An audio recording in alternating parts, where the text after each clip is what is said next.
Montar una startup nunca ha sido tan fácil ni tan complicado. Hoy en día los costos para empezar un negocio han bajado. Las herramientas están al alcance de cualquiera y hay más fuentes de financiamiento que nunca. Inversionistas ángeles, fondos de capital riesgo, aceleradoras, crowdfunding. Opciones hay muchas. El problema es que no todo el dinero es igual. Atraer inversión puede parecer la solución ideal, pero hay una trampa. Si no entiendes bien los términos, podrías terminar con menos control sobre tu empresa de lo que imaginabas, o incluso sin nada.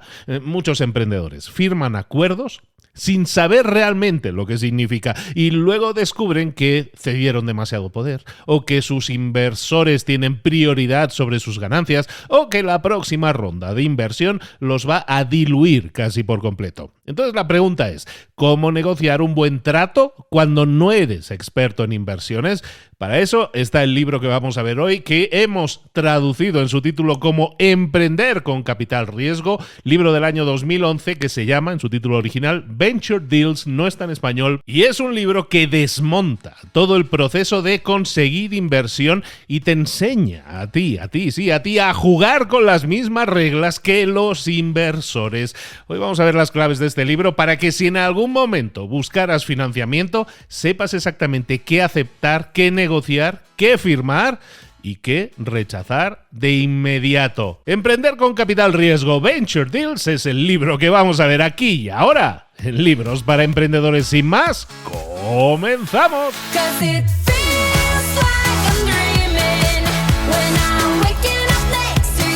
Bienvenidos al podcast Libros para Emprendedores. Para alcanzar el éxito en cualquier negocio que quieras emprender, debes formarte, debes estudiar, aprender para emprender. Y para ello, no hay nada mejor que un libro. En Libros para Emprendedores seleccionamos los mejores libros del mercado para emprender y mejorar en tu emprendimiento. Extraemos los puntos más valiosos de cada libro y te damos pasos a seguir para poner en práctica esas lecciones aprendidas. Ya sea en ventas, marketing, liderazgo, emprendimientos, mentalización, te lo vamos a dar todo bien masticadito y listo para ser aplicado. Soy Luis Ramos, empresario y emprendedor, y voy a acompañarte, si me lo permites, en este camino. Sin más, ¡comenzamos! Muy buenas a todos, soy Luis Ramos, ¿qué tal? ¿Cómo estamos? Nueva semana, nuevo libro, en este caso Venture Deals, como decíamos, año 2011.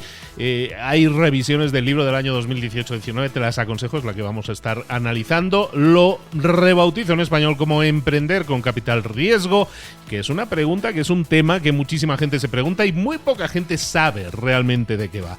Levanta la mano si alguna vez has escuchado a un emprendedor decir: oye, estoy buscando inversión para mi startup. Y parece el paso lógico, ¿no? Conseguir dinero para crecer más rápido.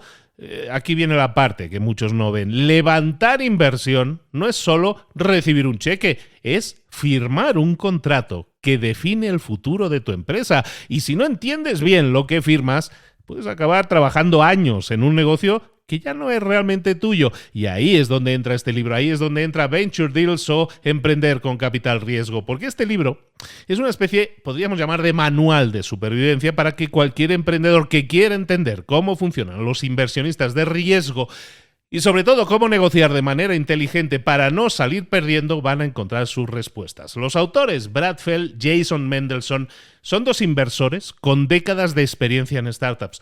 No están escribiendo desde la teoría, sino desde la práctica. Han invertido en cientos de empresas y han visto de todo. Fundadores que hicieron grandes negocios y otros que cometieron errores catastróficos. Lo interesante del libro es que desmitifica el proceso de conseguir inversión. Te lo explica paso a paso, cómo funciona el capital de riesgo. Todos esos son temas que vamos a ver en el análisis de hoy. Cómo funciona el capital de riesgo, qué es una hoja de términos y qué trampas deberías estar evitando. Cuáles son las cláusulas más peligrosas en una negociación. Qué hacer si quieres evitar ceder demasiado poder. Cómo prepararte para el día en que decidas vender tu empresa. Es un libro denso en información, pero muy práctico. Así que en este episodio te lo voy a desglosar para que te lleves las ideas clave y puedas aplicarlas. Este conocimiento te va a servir mucho si alguna vez buscas inversión. Vamos con lo primero. ¿Cómo funcionan los inversores de riesgo y qué es lo que buscan en una startup? Mira, Steve Jobs, cofundador de Apple, llevó la empresa al éxito. Pero en 1985, Steve Jobs, el famoso Steve Jobs, en el 85 fue expulsado de la empresa que él mismo había creado. ¿Cómo sucedió eso? En 1980 Apple había salido a bolsa y atrajo a grandes inversores. A medida que Apple crecía, los inversores y la junta directiva querían un CEO más corporativo, entre comillas. Steve Jobs contrató a John Sculley, que era un CEO, fue CEO en Pepsi, para que liderara la empresa de Apple. Con el tiempo, John Sculley y la junta decidieron que Steve Jobs ya no era adecuado para Apple y lo forzaron a salir. Lección importante de aquí: no importa qué tan brillante seas o si creaste la empresa, si cedes demasiado poder a la junta directiva, pueden sacarte de tu propia empresa. Otro ejemplo, en este caso de un emprendedor que sí lo supo negociar bien: Elon Musk, con Tesla. Elon Musk no fundó Tesla, pero se convirtió en el rostro de la empresa porque negoció desde el inicio un control fuerte sobre la empresa. ¿Qué es lo que hizo bien Elon Musk? Entró como inversor temprano y se aseguró de tener una gran participación accionarial, muchas acciones de la empresa. Se convirtió en CEO, presidente de la junta directiva, y a medida que Tesla, que la empresa crecía, mantuvo el control sobre las decisiones estratégicas clave. Y a pesar de las disputas que pueda haber tenido con la Comisión del Mercado de Valores de Estados Unidos y con la prensa, la estructura de control que él tenía sobre la empresa es lo que le permitió seguir siendo el líder de Tesla y nunca ser expulsado. Entonces, lecciones a aprender. Una de Steve Jobs, que si no lo controlas te pueden echar de la empresa. Otra lección, Elon Musk: si negocias bien desde el principio y proteges tu posición en la empresa, puedes mantener el control incluso cuando creces con inversión externa. Otro caso diferente, el fundador que creció sin inversores. En este caso, un ejemplo que es el de MailChimp, también una empresa muy conocida.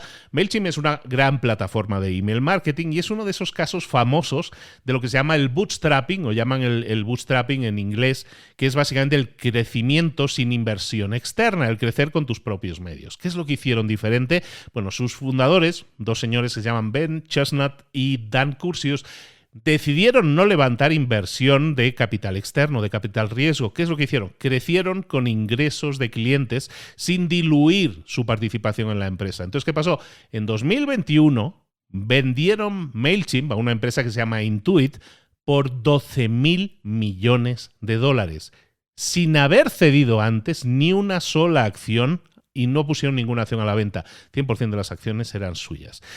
Una lección importante: no siempre necesitamos inversión externa para construir un negocio exitoso. A veces podemos tener un negocio y venderlo por 12,000 millones sin tener inversión externa previa. Se puede crecer con ingresos de clientes y luego puedes vender tu empresa en tus propios términos y poner tú las condiciones. Entonces, acuérdate de estos ejemplos, porque cada ejemplo nos enseña cosas diferentes de cómo podemos gestionar, cómo funciona la inversión externa y cómo puede impactar positiva o negativamente a cualquier negocio. Vamos ahora a hablar de la hoja de términos. La hoja de términos y de las trampas que existen en las negociaciones. Porque si hay un documento que puede definir el futuro de tu empresa cuando estás buscando inversión, esa es la hoja de términos. La hoja de términos, o la term sheet en inglés, es el acuerdo donde los inversores, por un lado, y los emprendedores, por otro, establecen sus reglas del juego. Cuánto dinero entra, cuánta participación cedes, qué derechos tiene cada parte. El problema es que muchos emprendedores no leen bien este documento o no lo entienden del todo, y ahí es donde empiezan los problemas. ¿Por qué? ¿Qué es una hoja de términos? ¿Por qué es tan importante? La hoja de términos es un documento que resume los puntos clave de una inversión antes de firmar un contrato definitivo. No es 100% legalmente vinculante, pero establece la base de la relación entre inversores y emprendedores. Cuando un inversor te ofrece dinero, lo primero que hace es presentarte una hoja de términos.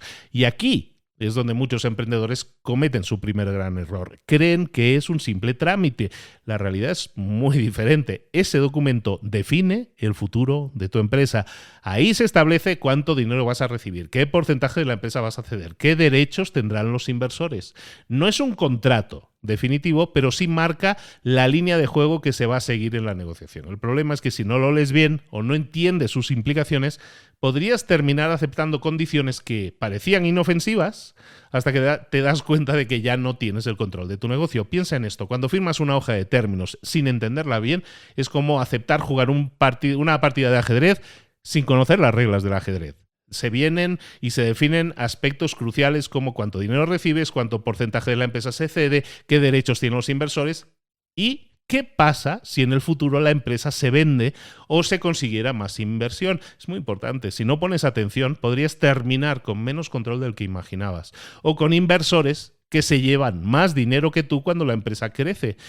¿Dónde está la trampa aquí? Bueno, cuando te presenten una hoja de términos, hay dos cosas en las que tienes que fijarte sí o sí: el dinero y el poder. Son las dos grandes áreas. Los términos financieros, el dinero. Aquí, en esta parte de una hoja de términos, se define cómo se estructura la inversión y cómo afecta a tu participación en la empresa. ¿Cuáles son los términos clave aquí? Mira, lo que llaman la valoración pre-money y post-money, es decir, cuánto vale tu empresa antes y cuánto vale tu empresa después de que estas personas hayan puesto su inversión. Otro término clave, la dilución accionaria, es decir, cuánto se reduce tu porcentaje de participación una vez estas personas hayan invertido. Otro tema importante, la preferencia de liquidación, es decir, quién cobra primero si la empresa se vende. Y luego lo que llaman la option pool o reserva de opciones, es decir, cuántas acciones se reservan para empleados y que son un porcentaje que normalmente diluye aún más a los fundadores. Aquí es donde se decide cuánto valen tu empresa y tus acciones, y si no prestas atención puedes terminar cediendo mucho más de lo que pensabas. Te pongo un ejemplo para que te des cuenta de lo que estamos hablando. Imagínate un inversor que te ofrece $1 millón y dice que tu empresa vale 4 millones antes de la inversión. Entonces, tú crees que con este trato el inversionista tendrá el 20% de tu empresa. Pero en la hoja de términos hay una cláusula que aumenta la reserva de acciones para empleados antes de la inversión. Y cuando te das cuenta, ya no tienes tú el 80% que pensabas que te iba a quedar, sino que tienes mucho menos. Ahí es donde entran términos como esa valoración pre-money y post-money que afectan a la dilución accionaria que decíamos o a la preferencia de liquidación. Vale, si no entiendes cómo funciona este tema, puedes acabar con mucha menos participación de la que creías. Por otro lado, decíamos, en estas hojas de términos hay dos temas importantes a ver. Uno es el dinero, lo que acabamos de comentar ahora, otro es la gobernanza, el poder. Aquí, en una hoja de términos, cuando alguien quiere invertir en una empresa tuya, tienes que fijarte también quién va a tomar las decisiones clave en la empresa. Términos clave que tienes que tener en cuenta aquí: composición de la junta directiva. Es decir, cuántas sillas tienen los inversores y cuántas sillas tienen los fundadores de la empresa. También tienes que vigilar cosas como el derecho de veto, es decir, que haya decisiones importantes que requieran de la aprobación de los inversores. Y también cláusulas antidilución, que básicamente es protegerte para que los inversores no pierdan valor si hay futuras rondas de inversión.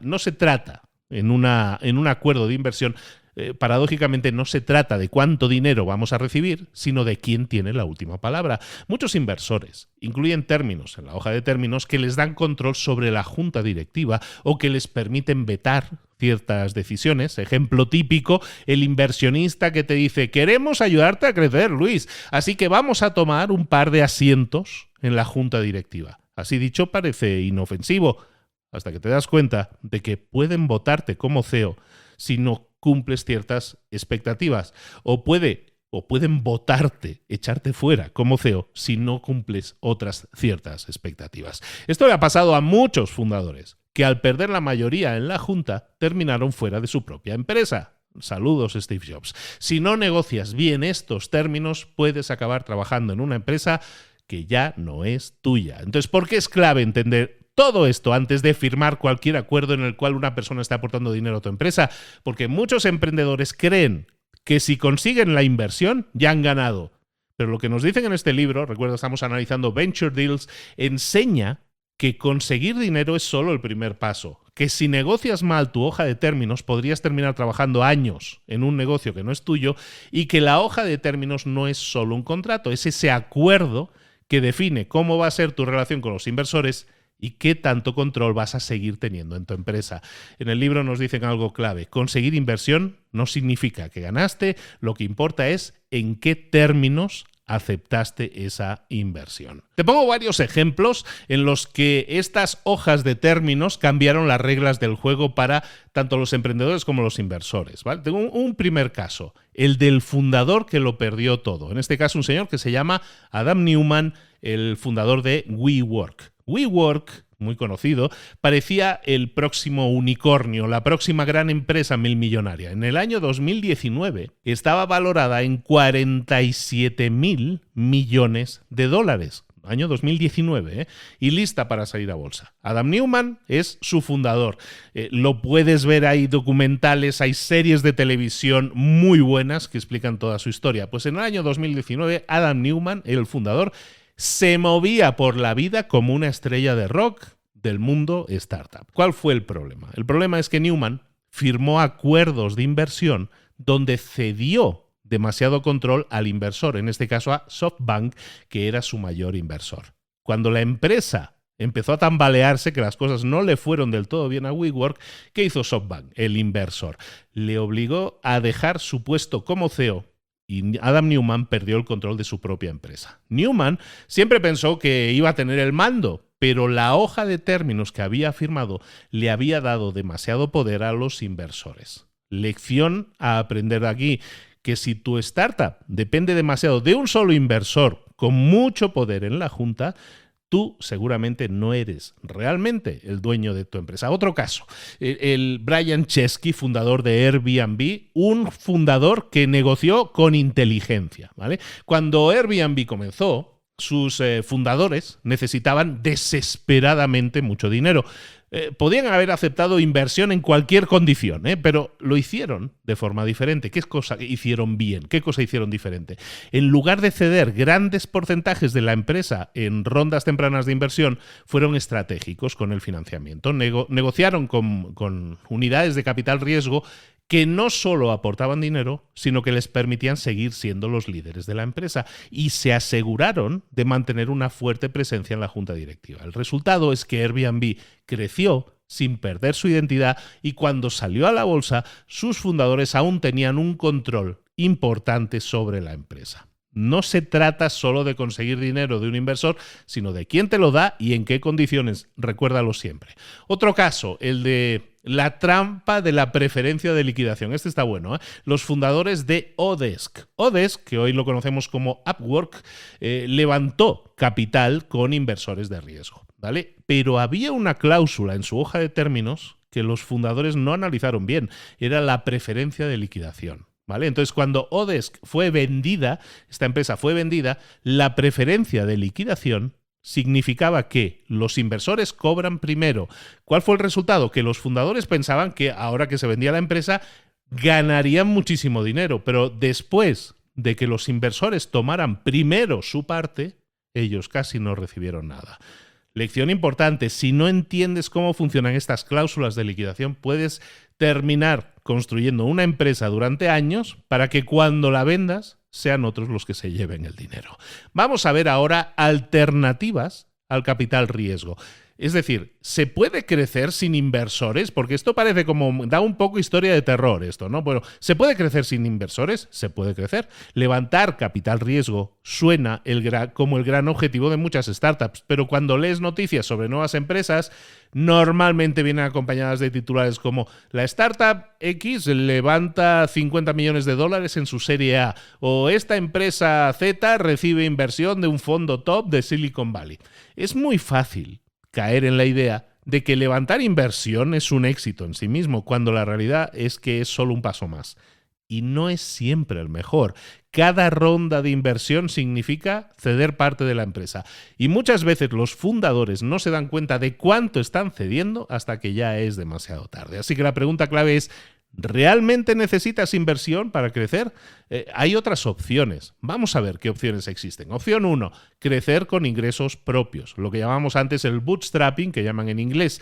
Si tú le preguntas a cualquier inversor de capital riesgo cuál es su modelo favorito para startups, seguro dirán que todas aquellas que crecen con inversión externa, lógicamente, pero hay otro grupo de empresas que han logrado escalar sin recibir ni un solo dólar de los inversores.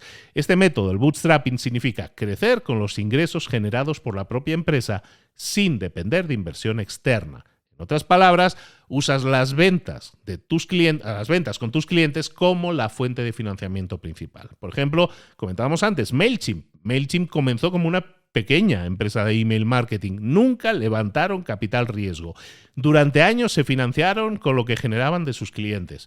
y en 2021 venden la empresa por 12.000 millones de dólares sin haber cedido ni una sola acción a la venta. Es importante saber esto porque si los fundadores de Mailchimp hubieran levantado capital riesgo en sus inicios, probablemente habrían vendido la empresa por miles de millones igualmente, pero solo se habrían quedado ellos con una pequeña fracción del dinero. Las ventajas del bootstrapping, del financiamiento propio, es que mantendrás siempre el 100% de tu empresa. Buena noticia. Que vas a poder tomar decisiones sin que una presión externa te esté molestando.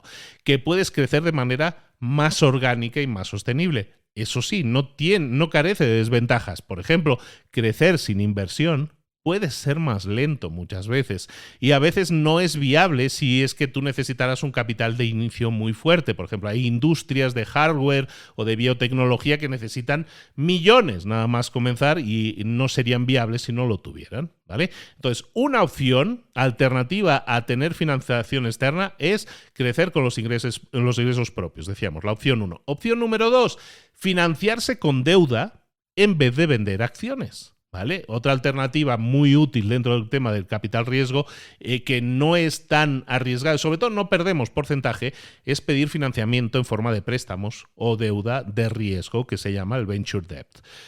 A diferencia de los inversores de riesgo, que te dan dinero a cambio de un porcentaje de la empresa, los préstamos te permiten recibir capital sin perder participación. Por ejemplo, Basecamp, una empresa de software muy conocida, decidió que nunca levantaría inversión de capital riesgo, que siempre estarían buscando otro tipo de apoyos. Por ejemplo, pedir un préstamo bancario, que lo hicieron y que lo pagaron con los ingresos de los clientes. El resultado, siguieron siendo ambos dueños de su empresa sin tener que responder a inversores externos.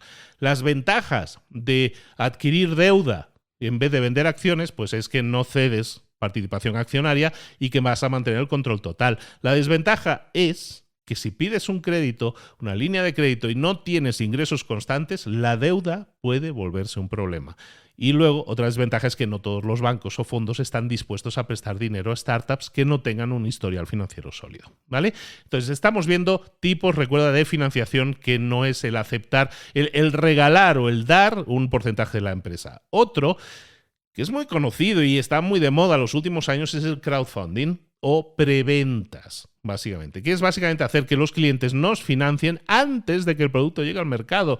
Si tú no quieres inversionistas, si tú no quieres deuda, esta alternativa de usar tus propios clientes como inversores indirectos es muy útil, ¿no? Las estrategias de crowdfunding incluyen campañas de crowdfunding, que lo que hace la gente es precomprar tu producto para así financiar su desarrollo.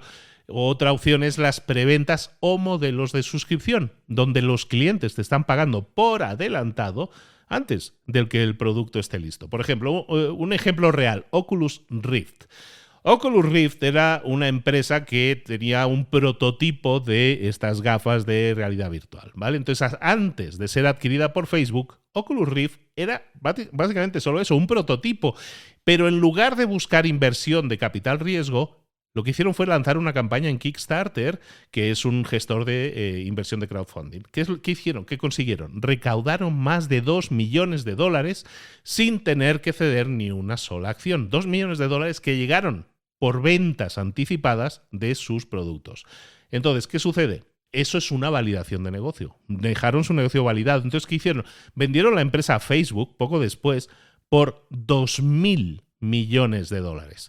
Eso es muy ventajoso porque en ese sentido estaban vendiendo el 100% de la empresa si quisieran. Entonces, ventajas del crowdfunding o de las preventas: nos permite recaudar dinero sin tener que vender participación o acciones, y que puedes validar tu producto y ver si tiene demanda antes de llevarlo adelante y fabricarlo. Desventajas: que no todos los productos son adecuados para este modelo y también que puede ser complicado, honestamente, si necesitaras mucho capital para arrancar, ¿vale? Otra opción de financiación son las incubadoras o aceleradoras, que es básicamente capital más mentoría, ¿vale? Incubadoras o aceleradoras.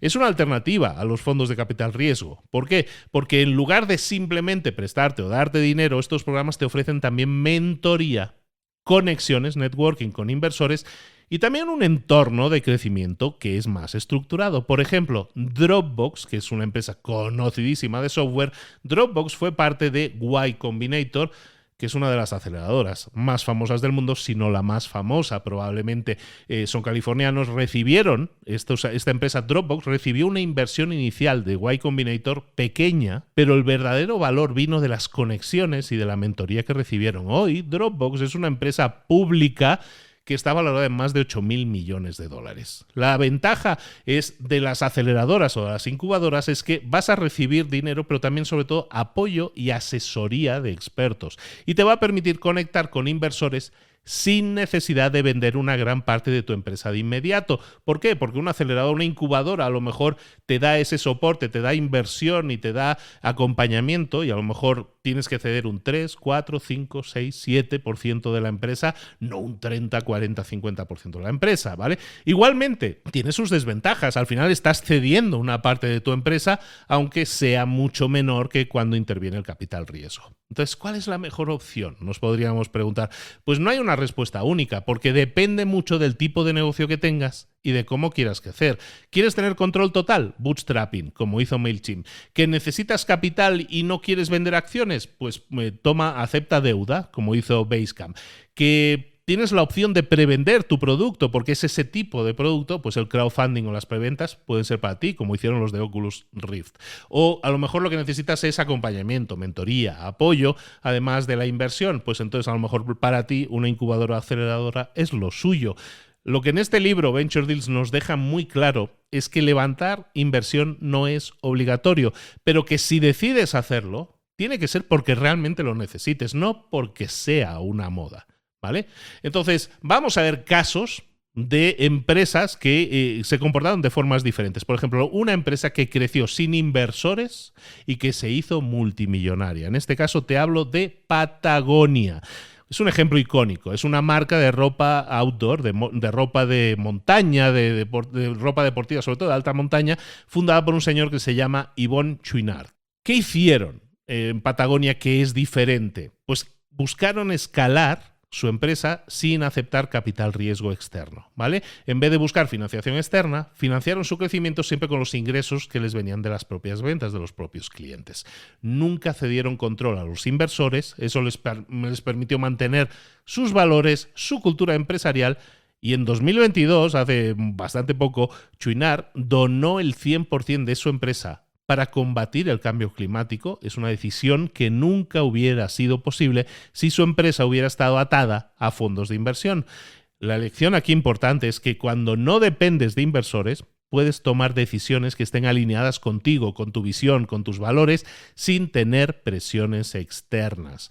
Otro caso de una empresa que levantó mucho dinero, pero que aún así fracasó. ¿Vale? Es una empresa que se llamaba Jawbone, si lo leemos ahí. Jawbone fue una de las primeras empresas startups en desarrollar lo que se llaman los wearables de fitness, aparatitos que te permitían medir los latidos, los pasos, ese tipo de cosas, ¿vale? Igual que hace Fitbit o hace el Apple Watch. ¿Qué les salió mal? No, algunas cosas bien, pero levantaron más de 900 millones de dólares en inversión. 900 millones de dólares. Y al tener tanto capital, lo que hicieron fue gastar muchísimo dinero en marketing, en expansión, pero no en consolidar el producto. Entonces, sus dispositivos, a pesar de todo el marketing y todo eso que invirtieron, sus dispositivos seguían teniendo problemas de calidad. Pero claro, la presión de los inversores les obligó a seguir lanzando nuevos modelos sin darles tiempo a solucionar errores anteriores. Los inversores tenían poder de decisión. ¿Qué sucedió? En el año 2017, la empresa quiebra y desaparece del mercado. Lección importante aquí, que tener mucho dinero disponible no va a solucionar los problemas de un producto ni de un mercado. Eso es responsabilidad de la empresa, responsabilidad tuya. Otro caso, una startup que se financiaba con deuda y que luego tuvo que venderse. Es Peloton, muy conocida. Peloton es una empresa que podríamos decir que revolucionó el fitness con bicicletas estáticas conectadas a clases en vivo. ¿Qué es lo que hicieron bien? Bueno, pues que en vez de levantar grandes rondas de inversión, en vez de captar muchos fondos, optaron por financiarse con deuda, con líneas de crédito. Esto les permitió crecer y no cedieron demasiado control. ¿Qué sucedió? En su mejor momento, Peloton tenía una valoración de 50.000 millones de dólares. Tela, ¿eh? Fue en pandemia. ¿Qué salió mal después? Pues que su deuda creció también, ¿vale? Su deuda son los créditos que tenían pedidos. Su deuda creció demasiado rápido y no generaron suficiente flujo de caja para pagarla. Entonces, ¿qué sucedió? En el año 2022, los inversores comenzaron a perder la confianza y la valoración de la empresa cayó a menos de 4.000 millones de dólares. De 50.000 millones a 4.000 de evaluación. Entonces, ¿qué sucedió? Hoy, Pelotón está en un punto complejo, está buscando compradores o está buscando nuevas fuentes de financiamiento para evitar la quiebra. Ojito a eso, ¿eh? Es una buena lección porque muchas veces financiarse con deuda puede ser o sonar como una gran estrategia, pero solo si puedes pagarla. Otro caso, una startup que usó crowdfunding para financiarse, una empresa que se llama Exploding Kittens. Y es que no todas las startups tienen que ser tecnológicas en nuestros ejemplos. Exploding Kittens es un juego de cartas creado por un ilustrador y por un diseñador de videojuegos que demostró que se puede financiar una empresa sin inversión tradicional. ¿Qué es lo que hicieron diferente? En vez de buscar capital riesgo, hicieron una campaña de lanzamiento en Kickstarter. La podéis buscar, Exploding Kittens. Recaudaron casi 9 millones de dólares en preventa con una meta inicial que se habían marcado de solo $10.000. Consiguieron casi 9 millones. Nunca tuvieron que ceder participación accionarial porque sus propios clientes estaban financiando su crecimiento de sobras. Lección aquí. Si tienes un producto que es innovador y una comunidad que esté dispuesta a apoyarte, es mucho más fácil financiarte sin inversores externos. Conclusión, hay diferentes casos, hay diferentes ejemplos, pero todos dependen de qué es lo que quieres hacer. ¿Quieres crecer con tus propios ingresos, tener toda la libertad sobre tu negocio? Caso 1, como el de Patagonia, ¿vale? Caso 2, el de Jobon, levantar demasiado dinero. Eso puede ser peligroso como si no tuvieras lo suficiente. Las dos cosas son peligrosas, ¿no? Pero si no lo utilizas de forma sabia para mejorar la calidad de tus productos y servicios primero, antes de hacer demasiado ruido, puede ser un problema. Lo mismo que con Pelotón, ¿no? En el caso de financiación con deuda, con créditos, es una opción viable. Pero ojo, porque hay que saber manejarla con cuidado, o a lo mejor te encuentras igual que se encuentra Pelotón, perdiendo mucho valor y además a lo mejor teniendo que mal venderse finalmente. Exploding Kittens nos da otro ejemplo completamente diferente con crowdfunding y se convierte en una alternativa real de financiación para muchas startups y en este caso de sobra se financiaron, ¿vale? En el libro, recuerda que estamos tratando un libro que se llama Venture Deals, nos recuerda que no todas las empresas necesitan inversión de riesgo y que si decides levantar capital debes hacerlo porque realmente lo necesitas, no porque parezca el camino obvio o porque todo el mundo lo hace, ¿vale? Hablemos ahora de otro tema importante cuando nosotros estemos gestionando financiación externa, y son las estrategias de salida, que es básicamente cómo vender tu empresa y no perder en el intento, si pudiéramos llamarlo así. Porque cuando tú construyes un negocio, tienes dos grandes caminos por delante. Uno, el de escalar mi negocio y convertirlo en una empresa estable a largo plazo. Otro es venderlo en el momento adecuado para ganar mucho dinero, capitalizar mucho. Ese es lo que fue mi trabajo. Y con ese dinero pasar al siguiente proyecto, que es algo que hizo, por ejemplo, Elon Musk con PayPal, que vendieron PayPal, vendieron las participaciones en PayPal y con el dinero de PayPal lo que hizo fue invertir en otras empresitas como Teslas y ese tipo de cosas, ¿vale? En el mundo de las startups, la segunda opción, la opción de vender la empresa en el momento adecuado, es la más común, es la más buscada. En muchos casos, los inversores, cuando te dan dinero, no te están dando dinero solo porque creen en tu negocio o en tu idea y les enamora la idea, sino lo que a lo mejor están invirtiendo en tu negocio es porque esperan que en algún momento puedas vender la empresa y ellos generen mucha multiplicación de inversión, ganen mucho dinero, ¿vale? Y aquí es donde viene la clave. No todas las salidas de un negocio tienen que ser iguales. Y no lo son, de hecho. Hay muchos fundadores o creadores o emprendedores que venden su empresa y se vuelven multimillonarios, ejemplos como los que hemos dicho. Pero hay otros que a lo mejor después de años de esfuerzo terminan recibiendo mucho menos de lo que esperaban o incluso a lo mejor son expulsados antes de que la venta ocurra. Es fundamental entender qué tipos de salida existen, cómo funcionan, qué errores tenemos que evitar. Ahí te van, tipos de estrategia de salida. Uno es la venta de la empresa, lo que llaman una acquisition, una venta de la empresa. Es una de las salidas más habituales para cualquier startup. Ocurre cuando una empresa más grande compra a tu empresa startup, ya sea porque quiere tu tecnología, tu base de clientes o porque a lo mejor quieren eliminarse un competidor, que eso también sucede. Por ejemplo, Facebook cuando compró Instagram. Facebook compra Instagram en el año 2012, la compra por $1.000 millones, lo cual se demostró que fue una gran compra, fue una ganga. En ese momento, Instagram, $1.000 millones, recuerdo la venta, Instagram tenía solo 13 empleados. Era una empresa que no estaba generando grandes ingresos, pero Facebook le vio el potencial y decidió comprarla antes de que fueran demasiado grandes.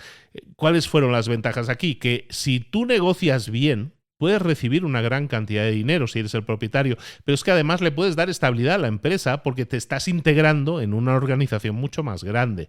La desventaja es que si vendes ya no vas a tener control del negocio y en muchos casos puede que la empresa que te compra decida desmantelar o cambiar la visión de tu negocio y eso te puede doler el alma y hacerte dañito en el corazón, ¿vale? Pero recuerda, estábamos hablando de venta de la empresa. Este es un tipo de salida ideal para fundadores que quieran hacer lo que se llama un exit, una salida, un exit y recuperar el dinero, ganar mucho dinero y con ese dinero pasar al siguiente proyecto. Hay gente que no le gusta manejar empresas, le gusta crear empresas. Entonces hacer exit puede ser el mejor caso en este sentido. Otro tipo de salida, otro tipo de estrategia de salida es la salida a bolsa, lo que llaman un IPO en inglés, que son las siglas de oferta pública inicial, la Initial Public Offering. Una IPO, que es una oferta pública inicial, ocurre cuando una empresa decide cotizar sus acciones en la bolsa de valores y así permite que cualquier persona del planeta compre una participación de tu negocio, ¿vale? Esto lo hizo Airbnb, por ejemplo, en 2020. Airbnb hizo su oferta pública, su IPO, en diciembre de 2020 y recaudó más de $3.500 millones en su primer día en la bolsa. Eso convirtió a sus fundadores en multimillonarios de la noche al día, les dio a sus empleados además stock options y que generaron muchísima ganancia. ¿Cuáles son las ventajas cuando tú decides salir a bolsa? Evidentemente tienes que tener una serie de características, pero si sales a bolsa puedes generar grandes cantidades de dinero que te van a servir para expandir tu negocio. Además, los fundadores y los empleados que tengan acciones van a poder venderlas y obtener mucha ganancia. Desventajas de salir a bolsa, bueno, que te conviertes en una empresa pública y una empresa pública significa que vas a tener que rendir cuentas a los accionistas y en realidad a todo el mercado financiero. Y eso además incluye presión por resultados trimestrales y todo eso puede afectar a tu toma de decisiones de largo plazo, ¿vale? En definitiva, salir a bolsa es una estrategia ideal para empresas que han crecido lo suficiente como para atraer inversión institucional o inversión externa y que aún así ellos lo que quieren es escalar más el negocio. Otra estrategia de salida, recuerda, estamos viendo estrategias de salida, uno era la venta, ahora hemos visto la salida a bolsa. La tercera opción es lo que llamaríamos un merger en inglés o una fusión con otra empresa. Muchas veces, en lugar de vender la empresa a un comprador más grande, una startup se fusiona con otra empresa similar y crean una organización más fuerte y más competitiva. Hablábamos antes de Odesk cuando se vendió. Bueno, lo que hicieron fue fusionar Odesk y otra empresa que se llamaba Elance y formaron la que conocemos hoy en día como Upwork. Odesk y Elance eran dos de las plataformas más grandes de trabajo de freelance que había en el planeta, pero en lugar de competir decidieron unir fuerzas y se fusionaron y hoy los conocemos como Upwork. Ventajas de una fusión que puede ayudarte a crecer mucho más rápido porque estás combinando recursos y estás combinando bases de clientes y muchas veces también los fundadores pueden seguir siendo los líderes de la nueva empresa fusionada, pero también el fusionar empresas puede generar problemas. Uno de ellos puede ser que haya conflictos de cultura, conflictos de liderazgo entre las dos empresas fusionadas, o que en algunas fusiones una empresa termine absorbiendo a la otra, lo que puede significar cambios en la dirección del negocio. Las fusiones están muy bien, ¿eh? Son útiles cuando tú buscas crear sinergias entre dos empresas que nos ayuden a crecer a las dos mejor juntas que separadas, básicamente, ¿no? Otra forma de estrategia de salida es el que no haya salida, el no vender nunca, ¿no? Mantenerme privado pero rentable, ¿no? ¿Por qué? Porque no todas las empresas están buscando venderse o salir a bolsa. Hay muchas startups que prefieren mantenerse privadas, rentables, y así no tengo presión de inversionista o de mercados, ¿no?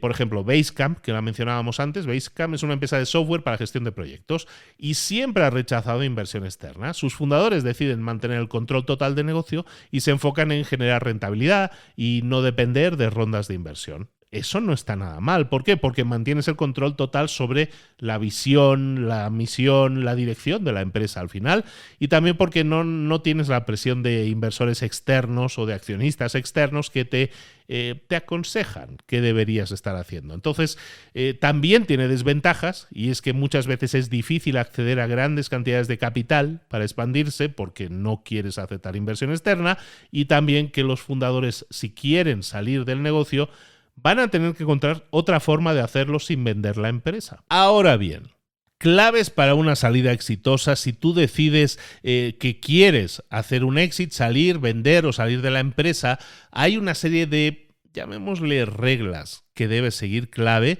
para que los fundadores, si en este caso tú, no termines perdiendo más de lo que habías ganado. Clave número 1, planear la salida desde el principio. No esperes hasta el último momento para pensar en esto. Si tienes inversores, ellos van a esperar que en algún momento hagas un exit, una salida, para así poder ellos recuperar su dinero. Esa es su idea. Entonces, planea este exit, esta salida desde el inicio. ¿Qué vamos a hacer si quisiéramos hacer un exit? ¿Qué va a pasar? Entonces, negociaremos las cláusulas de preferencia de liquidación. Súper importante, ¿vale? Porque hay algunos acuerdos de inversión de gente que va a poner dinero a tu empresa que a lo mejor establecen que en caso de que la empresa se vendiera, yo como inversor voy a cobrar primero. Si tú no lo negocias bien, pudiera ser que termines con una fracción de todo lo que podrías haber ganado porque no tuviste en cuenta esta cláusula de preferencia de liquidación. También asegúrate de que los términos en la hoja de términos no te saquen a ti del negocio antes de tiempo, ¿vale? Porque hay fundadores que no leyeron bien los términos y resulta que terminaron siendo reemplazados por inversores antes incluso de que llegara la venta. Y luego, acuérdate de esto, si vas a vender, hazlo siempre en el mejor momento, no en el peor. Parece de perogrullo, pero es que no todas las ventas de empresas son buenas. En realidad, muy pocas son buenas. ¿Por qué?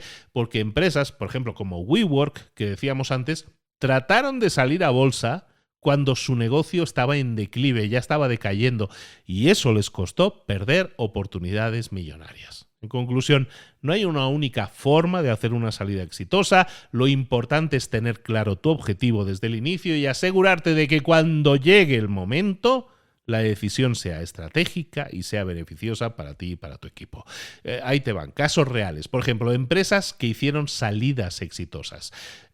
Un caso fue una venta, es un caso muy conocido, lo vas a conocer, es la venta que salió mejor de lo esperado. En este caso fue YouTube.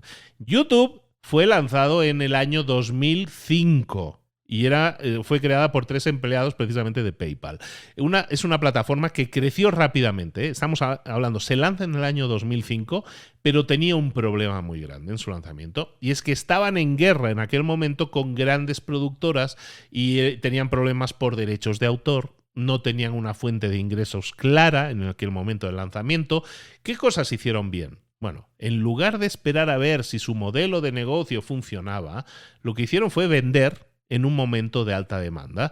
¿Cuándo fue? Un año después de su creación. Se crea en el año 2005. En el año 2006, Google vio el potencial de YouTube y les pagó 1.650 millones de dólares. De la nada, en 12 meses, a cobrar 1.650 millones de dólares. ¿Qué hicieron los fundadores? Lograron una gran salida, un gran exit, antes de que los problemas legales les ahogaran como empresa. Vendieron en el momento correcto. Yo aún me acuerdo del lanzamiento de YouTube en el año 2005, ya tengo una edad, pero me acuerdo mucho más en el año 2006, ver el vídeo de los dos fundadores, de los tres fundadores, pues salían dos creo en aquel vídeo, el vídeo en el momento en que habían vendido a Google YouTube.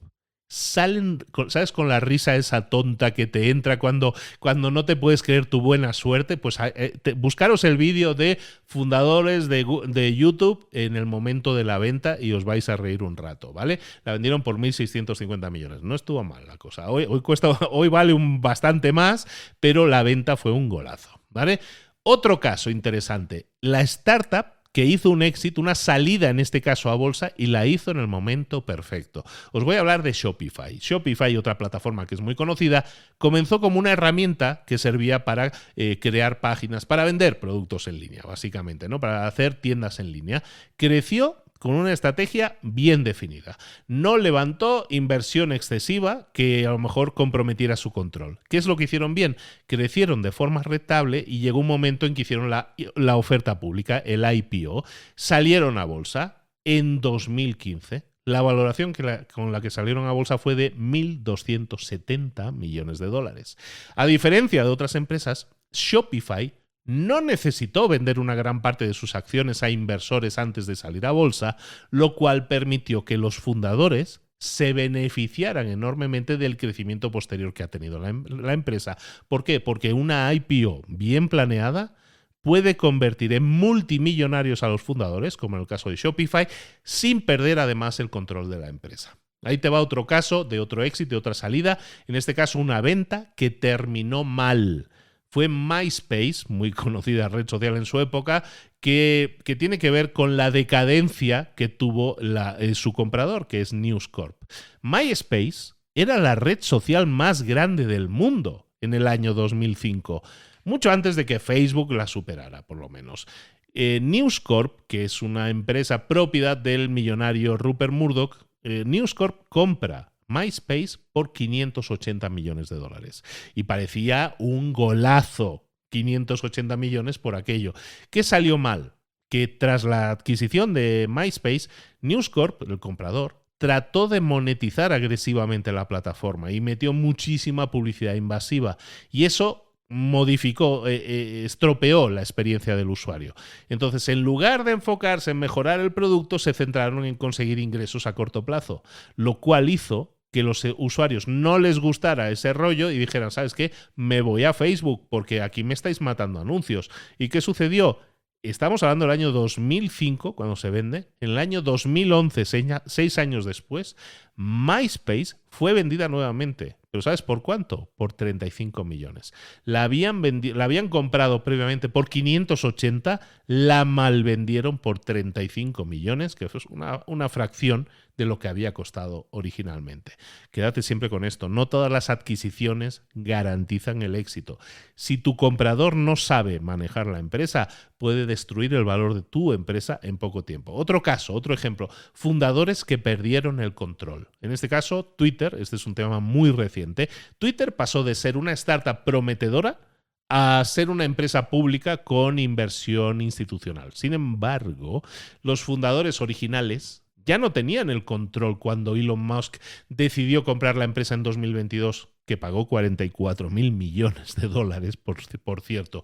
¿Qué salió mal en ese caso? En el momento de la venta, los fundadores ya no tenían un rol activo en la empresa, ya esa era una empresa participada por otros inversores.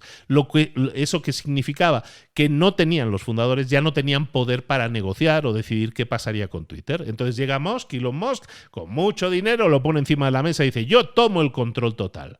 Toma el control total, porque compra la mayoría de las acciones, despide a la mayoría del equipo ejecutivo y cambia la cultura de la empresa de forma radical. Eso es lo que ha pasado en los últimos 3 años.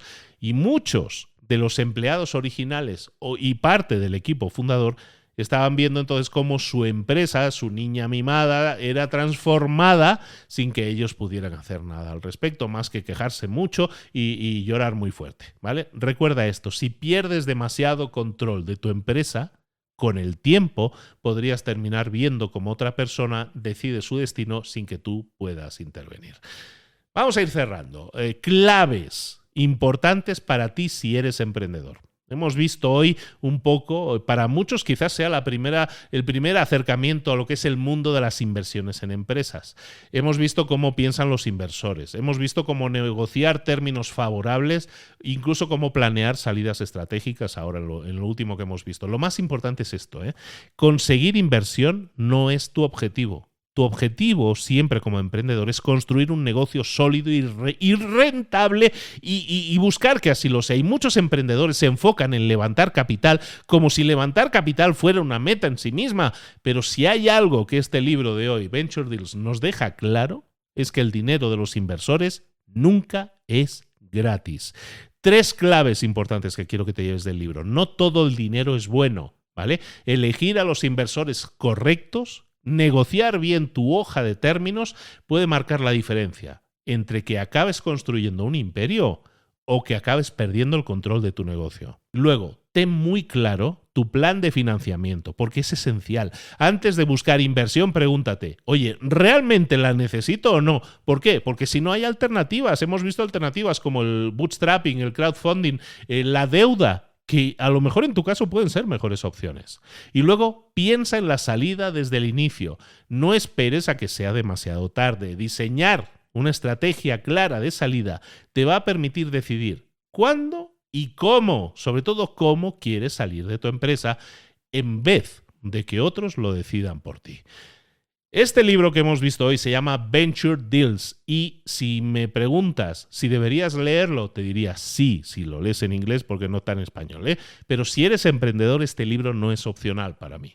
No importa si estás buscando inversión o no, Es importante que entiendas cómo funciona el mundo del capital riesgo porque te va a dar una ventaja estratégica enorme. Este libro te va a servir si eres un fundador de una startup que está buscando inversión, si eres un emprendedor que quiere aprender a negociar mejor y también va a servir para cualquiera que quiera entender cómo funciona esto de las inversiones en las empresas.